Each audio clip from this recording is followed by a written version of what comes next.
This year's senior class at universities across the country is the first to have spent nearly its entire college career in the age of generative AI, a type of artificial intelligence that can create new content like text and images.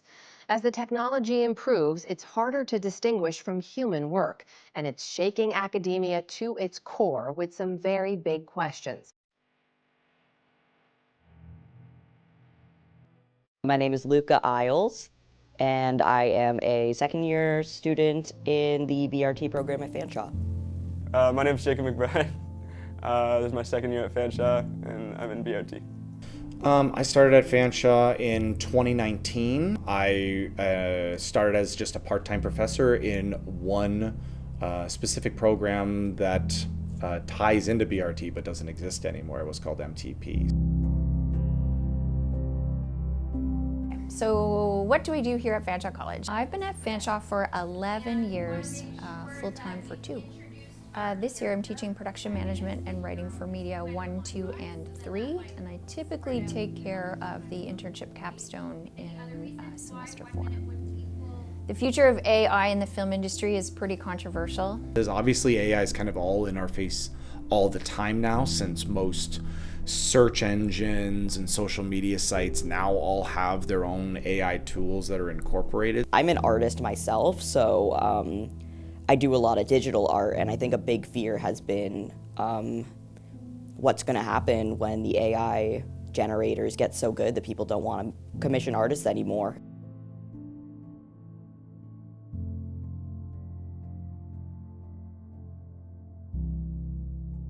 We've had strikes about AI use for actors, so we saw the SAG-AFTRA in the United States go after AI, copywritten, deep fakes, all of those things. We see actors having built a lifetime working through stage and then to screen for a performance get ripped away by an AI-generated actor. I think that's problematic. I think we always need the craft people, particularly in tough times, and need the arts.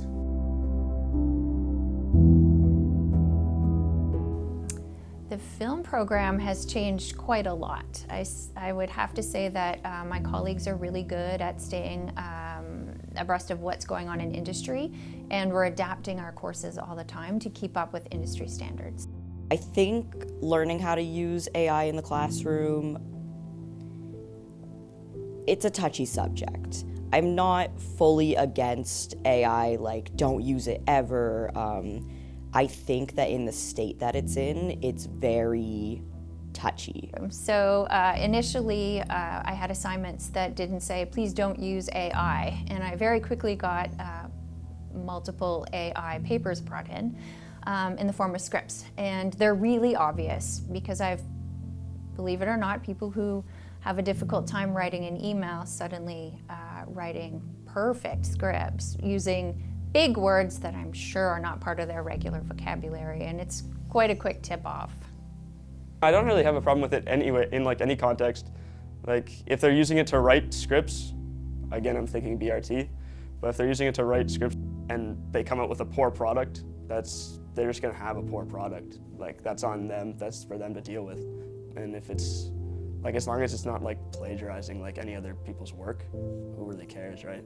It's important for students to be prepared for a world that is full of AI. But the main thing I don't want people doing is like, oh, when you're writing an essay that's based on your own knowledge and the research you've been doing, I don't want you just feeding a machine and having that spit out an essay, because then I want your ideas. I still think the main part of that is getting actual students' ideas in their projects.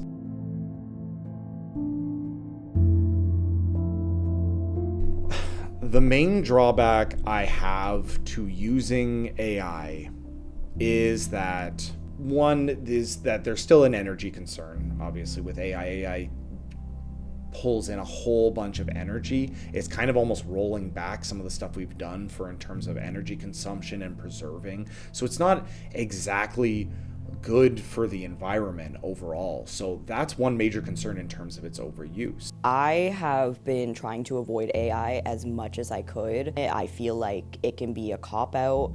I also feel like it could be a tool that we could use and harness in the future once it's more regulated and once we have more restrictions around what it can do.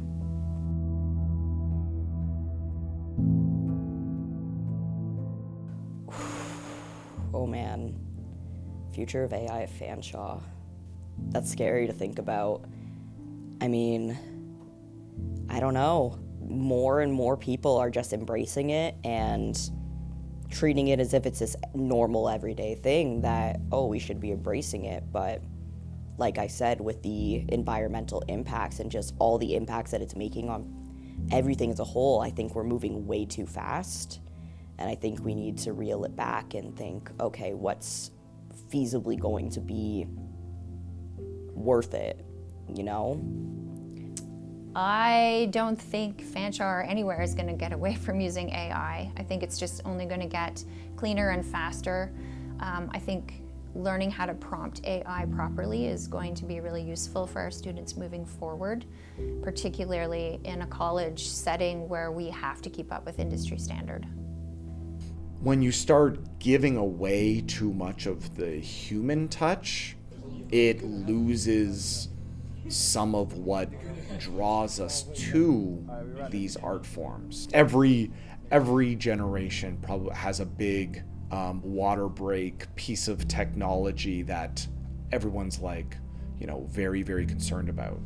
AI is a very, very disruptive technology. And so it's very important for us to hopefully continue to make it as a tool that we use versus, you know, sometimes our own tools start to use us.